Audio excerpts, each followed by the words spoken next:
Good morning, everybody. I'm here with the amazing psychic Liz Cross. How Good are you doing? morning, Mr. Photon. How are you? Good, good. We should also be joined by the Prince of Darkness himself, Mr. Ozzy, this morning. Yes, he's here. He's laughing when you called him the Prince of Darkness, by the way. He thought that was really funny. Of course, of course. I mean, he has a wonderful sense of humor. At least he did on the Earth plane, so I appreciate that. Um, So we're gonna do a probe. Obviously, Ozzy recently passed. For those of you that don't know, he was, the godfather of metal, at least metal singers in a way. He was the lead singer for Black Sabbath. Started in 1970, and they pretty much, they started metal as it's known today as a genre in music. And I mean, obviously, he's a household name around the world, right? He's a brand name around the world. So we're happy to have him here with us, and hopefully he can answer some questions for us and clear up some of the maybe things that happen on the Earth plane that were our legend and maybe we would have never otherwise known the answer to. So we appreciate Mm. his presence here with us today. Yes, and a lot of these questions came from the Patreon subscribers. So we thank them very much for their questions. If you want to also be involved in asking questions for particular probes, please go to patreon.com/remote viewing and beyond. All Oh, right. I also have a tip jar if you guys enjoy all the probes that I do. It's much appreciated. Everybody that's contributed a few dollars here and there goes a long way. So much thanks to everybody. And let's get into this probe. So, all right, let's start with the questions from the audience or to start off. So, first question is, and this is related to, it's been known since 2003 that he developed Parkinson's, or at least he was diagnosed at that time with Parkinson's. So, can we ask Ozzy, what was the life lesson to learn with him developing Parkinson's over his lifetime? Yes, thank you. What was the life lesson that you were to learn? He had contracted that into his life plan. It was really, he says, reflecting upon why he put that into the life plan. It was to make him come to terms with just how precious life is when you Yeah. see this slow progression. No, I feel he's telling me he did a lot of holistic medicine. He tried everything. He did a lot of different alternatives, herbal remedies, things like that. Mm. And it staved it off for a while. Sometimes it works, but then it would overtake and then get progressively worse. Yeah. But it really was to make him see how important life actually is because he took life for granted. Most of the time throughout his life, he says, I just thought I was invincible. I thought that I was untouchable. Nobody could take down Ozzy Osbourne. And it took a lot to make him realize that life does have an ending. Not even his children, and I'm sorry to say if they are listening, not even his children. When you witness the birth of a child, it really makes you, should put it into some perspective of how, wow, just, wonderful life can be. But that wasn't even enough to peel him out of this I'm invincible mode. Mm. So the Parkinson's was the role that brought that to Ozzy. Right. Okay. Yeah, I mean that's the he personified that, right, as a rock star, right? And Mhm. how much of your belief you being like a invincible kind of rock star on top of the world, how much of that can make you to some degree seem invincible? Like he withstood a lot of stuff, like through all of, he was a heavy drinker. There's no secret there. There's all the legends of him, taking drugs and all that stuff, right? Whether it's true or not, some of the things, but he definitely did live the full blown kind of rock star lifestyle. Does his belief in being kind of, invincible make him invincible to some degree? Or did that eventually just kind of lead to his diagnosis?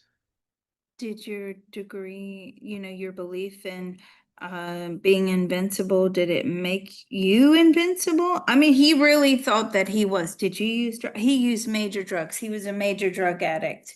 If there was a drug in front of him, he would take it. Sure. And that's kind of like that's what you hear, at least in the press and all that, right? So Oh. you definitely lived it for sure. Okay. So how much influence did Ozzy himself have on all the music that was released during his lifetime? I know that, I mean, for my own personal knowledge, I know that Tommy Iommi and other bandmates were responsible for writing a lot of the material for originally in Black Sabbath, I believe. Um, that's what I've come to know, but we can ask Ozzy himself. How much influence does he think he has over all of the music that was released during his lifetime? How much influence did you have over all the music? He believes that he was responsible and the band were responsible for creating a new genre of music. Mhm. And so anytime, I mean, if you wanted to put it this way, he says anytime somebody resorted to heavy metal, um, any type of metal music, like mad guitars, and also like crazy acts on stage. Mhm. Because in when this band came out, right, people were still quite respectable on stage. You know Yes. what I mean? Like there was a code of behavior. Yeah. They busted through so many of those codes, those, unspoken rules of entertainment. You can't do this, you can't do that. They did. They did. He says, if you told us not to do it, well, that we sure were going to do it. Yeah, they So, definitely raised the bar and like shocking people and doing things on stage and just kind of being, they pushed the limits and they were trailblazers and that. And everybody that came after them, had to one up them or tried to raise the bar, right? Um, but Ozzy and Sabbath were they were the originators of all this stuff, but they stayed relevant. Ozzy managed to stay relevant all the way up until the present time. And he really started the careers of many, many, many different people. And him and his wife, Sharon, at the time, they were responsible for, seeding a lot of the new music in that genre, even to this day. They started a festival called Ozfest that really kind of incubated a lot of the present metal music that exists now. So his legacy is like not just on himself and what he's created in the genre, but he's really brought forth like the next generation of all this as well. So he's definitely had a massive impact in music for sure. And I would say what I think too is that Ozzy's music, all the different periods that he did when he was with Sabbath, he left Sabbath and he had his solo career. I mean, it all kind of sounded like him, even still, right? Like it's all kind of, it doesn't matter who was playing with him, it all kind of sounded like him still. So I would say the music, all the music that he released, definitely you would know it was him. His just from his voice, obviously, his very distinct voice from everybody else, also. So for sure. All right, what is the frequency of most rock music, and what can it be best what was it? Sorry, this was worded weirdly. What is it best used for? This frequency of rock music, if at all? We're assuming that it is. wow. Okay, that's a really good question. Let's ask him this question to preempt that question. Was your music high vibrational? No. His music was low vibrational. It was a release of pent up emotion, anger, frustration, sadness, depression, anger at the world. It was teenage rebellion. It allowed you to be rebellious. It allowed you to release these dark emotions. It did not capture light, but he says, as he sees it now, it was a release of darkness, and that was the role that that music played. A Sure. lot of times I get what he's saying. A lot of times people they bottle up negative feelings, especially teenagers, right? Who are at a certain age, they want to start their life, but they can't start their life, but they can't wait to start their life, but everything's standing in their way. And, that's a very difficult age to parent and to be alive, obviously. And he says, I gave that group specifically you know, an outlet to be expressive. Okay, so what freak, and the question is, I'm sorry, The frequency of rock music in general, what can you best use it for? the frequency of rock music in general. Well, he's saying that there's various, it depends if it's positive, because you have like Yeah. religious rock music and happy rock. And so, Maybe we but should the frequency, maybe we should yeah. ask for metal specifically. What is the frequency of metal and what can you best use it for? Because that's what his genre was. What is the frequency of metal? Now, the frequency of metal I'm getting is low, okay? Mhm. But again, if you use it in the correct way, it is a release of emotions. Right. And from where like his background, like he's from Birmingham, England, and it was post World War II era, right? So I would think that a lot of people were very reserved. They didn't talk about their emotions, they kind of probably kept it to themselves to keep going, to be strong. At least that's, I'm not from that era, obviously, but that's my perception of how things were. Um, Hmm. so that maybe in that way, this was kind of a reaction to post World War II and all of that angst and stuff that came down from their parents of being part of the war. And they saw the war as well. They grew up with the craters in London, right? Of things that were blown up, right? So it's kind of like a post-apocalyptic kind of upbringing in Hmm. a way, I would think. So maybe I think that like this was a reaction to that upbringing as well. Can we ask them if that's true? Ooh, yes. Now, people may correct you on that, Sure, saying, absolutely. craters in London, but it took a long time to rebuild all of those areas, and specifically Birmingham, around the Midlands was heavily bombed during World War II because of the Industrial Revolution. It started in Birmingham, right? So a lot of the armory was made there. German bombers would be flying over the top at night. So do you believe that your creation of metal was as a direct result of post-war? He goes, absolutely. There was a lot of frustration. There was a lot of poverty. It felt as if the government was doing nothing to help you. People were hungry. And I'm saying about his own upbringing. I mean, they were hungry too. Even though Aston, which is where he's from, I mean, it may have gone through many transformations. And from what I know of Aston, I mean, I think it's certainly when I was there, it was quite a nice area. I don't know, it could have changed from now. So would you consider like Aston a very poor area? He says, no, it wasn't exceptionally poor like some of the other areas, but it was poor enough. I mean, there was frustration. His parents did not get along. There was a lot of tension in the house. You didn't dare ask for anything. You didn't ask for money. You knew money was tight.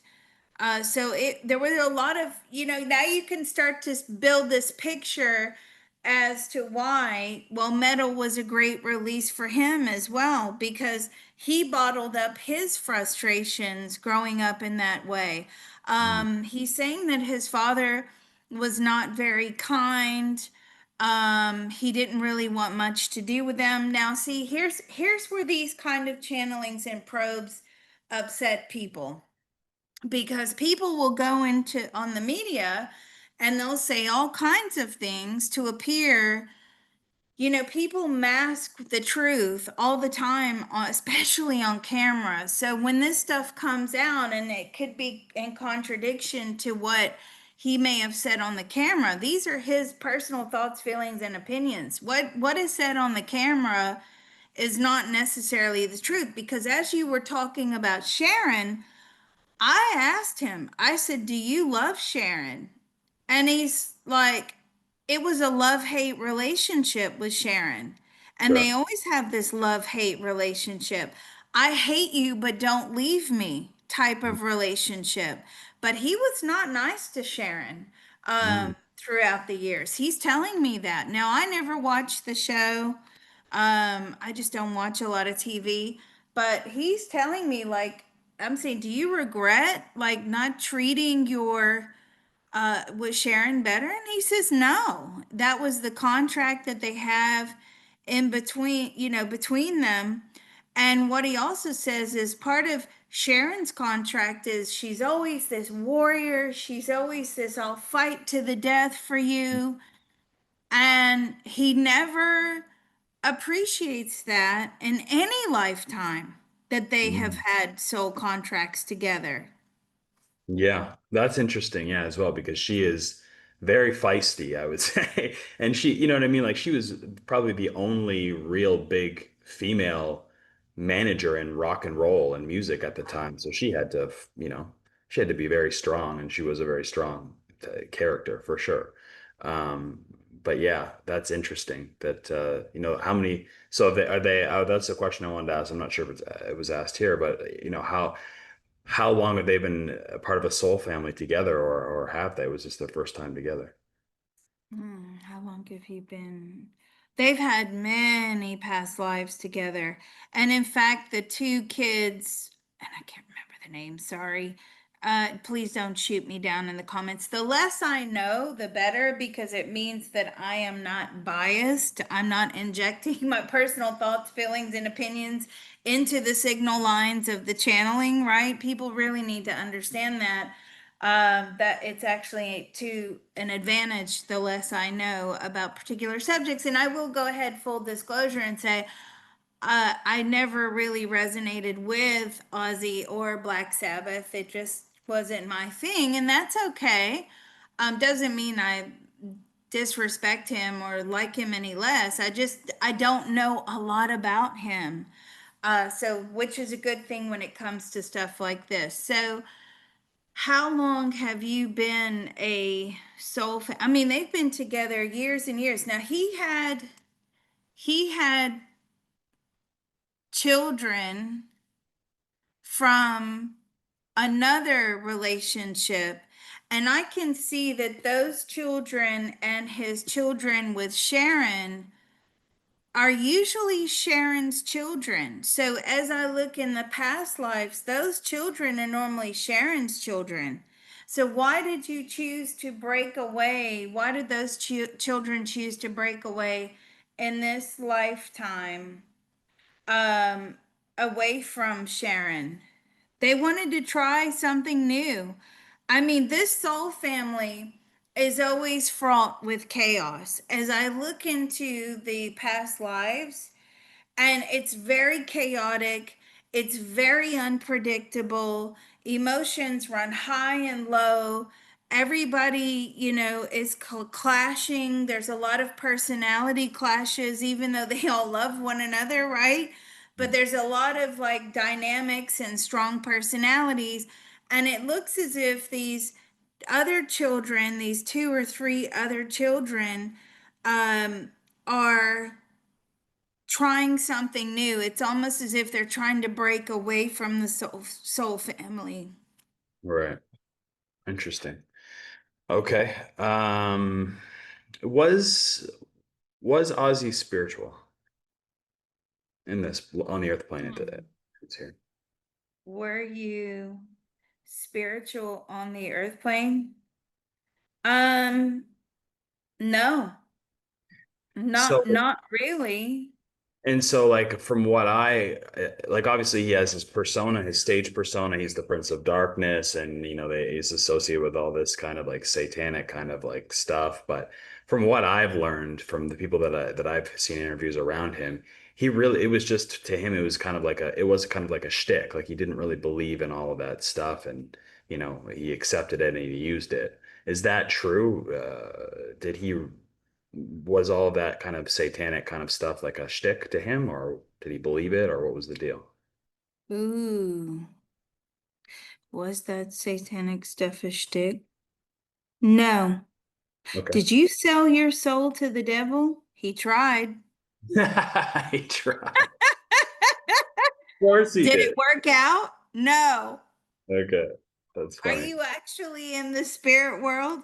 Yes, he is in the spirit world, but he's telling me, I told darkness to come take me. So let's ask this question because this is a big question. People always think that, wealthy people, those big entertainers have always made us deal with the devil to. Did you make a deal with the devil to become famous? Absolutely. And do you, okay, I got a source in the dark now. Was this the reason Ozzy became famous? No, no, it wasn't. He was certainly at some level corrupted by the dark, but he was always a light worker Interesting. So, because of the music. Like it's very complicated actually because yes, okay, he was corrupted by the dark. He was trying to sell his soul to the devil. He did align himself to darkness, and you really believe that? Yes, absolutely. Hand on heart. He says, Liz, I'm not making it up. And I'm like, wow, I've never had a spirit tell me that before, ever, that I aligned myself to darkness. But he said, no matter how much I aligned myself to darkness, the light always found a way to me. interesting. So it's funny because it's kind of the opposite of what I thought. It's like Mm, he believed that he did sell his soul to the devil and that he was embodying darkness, but and so it wasn't a shtick to him, but in like the spirit kind of meta sense, right? He really always was part of the light. It was like a shtick in the meta sense, if you know what I'm saying? Like oh, like his life path, really, he was from the light, right? And that it was a mhm. shtick to put on that he's the Prince of Darkness, and he believed it with his conscious mind, but he really still was from the light. What is so interesting about this? The light always followed him. No matter how much he tried to run away from it, it always followed. Whereas most people, right, are always running towards the light and the darkness always follows them. The darkness always seems to find me. Hmm. But for him, it's the complete opposite. That's How funny. bizarre. That's funny. It's perfect, actually. It's perfect. I like it. Okay, let's move on with some more questions from the audience. So, which of your songs do you feel captured your soul the most? Oh, God. Which of your songs do you feel captured your soul the most? He's telling me there's a song where he like celebrates the dark. Um he's telling me it's like they basically put the dark on a pedestal. Now, and I'm saying like what song would that be? Yeah. I mean, he has so many songs. Yeah. I wouldn't be able to probably narrow it down. Just maybe someone listening will be able to, but off the top of my head, I don't know if I would be able to pull that out of the back of my head right now. Um, No worries. I and mean, we could ask this: what era do you think best captured his soul the most? Was it with the original Black Sabbath, or was it on his solo career? ooh, well, what era captured your soul the most? Was it Black Sabbath? No, Black Sabbath was a phase. Black Mm, Sabbath was getting it all out. mm, What captured him the most is when he first went solo, because okay. he says, I was taking a massive gamble. I didn't know if people would like to see me and hear me without Black Sabbath. Mm. Because the way he's describing Black Sabbath, it's almost cult-like. It's almost, Oh yeah. the Black Sabbath army, right? Yep. Sure. So Absolutely. you know that. I mean, yeah. What about the song like No More Tears? When you sang the song No More Tears, when you had that song, What was that about? Was that about you becoming numb in life? How did you resonate with that song? And it was about, I knew that. It was about him becoming like moving forward, but also not letting bad things affect him. He's saying, like, he had so many people chasing after him, so many charlatans, so many bad business deals. He made a lot of terrible business deals with a Mm, lot of terrible people, and he didn't know who to trust anymore. That was, he said that's 90% of the battle. Making music becomes a very small portion. It's trying to handle all of this. And I'm saying, well, did Sharon help you? And he says she was instrumental in, picking out. She has a good radar. She has a good truth meter on who's good, who's bad. Is this a good deal? Is this not a good deal? But somewhere along the line, he was quite chauvinistic. He, didn't he still wanted to be the man of the house. He wanted to be the one who made the decisions. So then what I'm getting is Sharon had to do a lot of stuff behind the scenes, make a lot of phone calls. So there was always this power struggle between he and Sharon, this love-hate power struggle. And eventually she proved, without a shadow of a doubt, he says, that she was much better at all of this than he could ever hope to be. mm, So then it felt like he was working for Sharon. She's the one that's booking the tours, arranging things. Um, and also I'm asking him, but was it because you were such an addict as well? Like, how could you even function? He says, I wasn't functioning. mm, She would give me my schedule. You've got to do this, you've got to do that, you got to be ready. It was weird because he's saying, like, on the one hand, she's his boss, mm-hmm. but on the other hand, she's his wife. But Yep. then she's also like his mother, It's, right? Looking after him. I mean, Sharon did everything. yeah. She And was known as mom. That was her nickname, is mom. Like to like oh, all the other really? like artists that were around, they would call her mom. I did not know that. So, but I mean, she could do everything. And at the same time, she's raising kids and she, you know what I mean? Yeah, absolutely. Yeah. Wow. Okay. When fans play your music in the future, what kind of energy should they summon? Do you approve of kind of like what you did? Would you wish that upon other artists coming out? Ooh, what music, when they play your music in the future, what energy should they summon? He says whatever energy resonates with them. Hmm. Because if they are connecting on a darker level, then that is, something that they need to work through. Hmm. And what advice would you give to future musicians that are coming up from your What if perspective? give future musicians coming up from your perspective? Be original, Hmm. be different, be authentic. Just go for it. Who Hmm. cares what anybody thinks? You've got to go for it. Somebody out there somewhere will like you, and that's all that matters.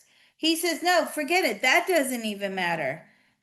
What matters is whether you like you. Yeah. And in the end, that is all that matters. But in the beginning, you're trying to appeal to different people. He says, don't worry about it. Just make music, have fun, be yourself, Hmm. enjoy it. All right. Do we want to make a part two of this video, or are we gonna, what do you Yeah, think? let's make a part two. We'll put that on the So Patreon. just as the cliffhanger, we're gonna ask him what it was like to meet all those young rock stars that died young, uh, early when he crossed over. So we're gonna find out on the other side. So if you want to see the second part of this video, you need to become a member with us. You can go to Patreon remote viewing / or sorry, patreon.com/remote viewing and beyond. It's a few dollars a month. You get access to all of the content that we put out that you don't see on YouTube. We have a Patreon there. You can ask questions. These are all questions from the audience for the most part. And of course, you can be on our forum on the Discord and be part of our group and ask questions on there as well and interact with all of us. So it's well worth your time and the few dollars it costs a month. So definitely head over there and we hope to see you on the second part of this video. Absolutely. See you on the flip side, or as Ozzy puts it, on the dark side. Very cool. Yeah. He's so funny. He's hilarious. He's cracking me up.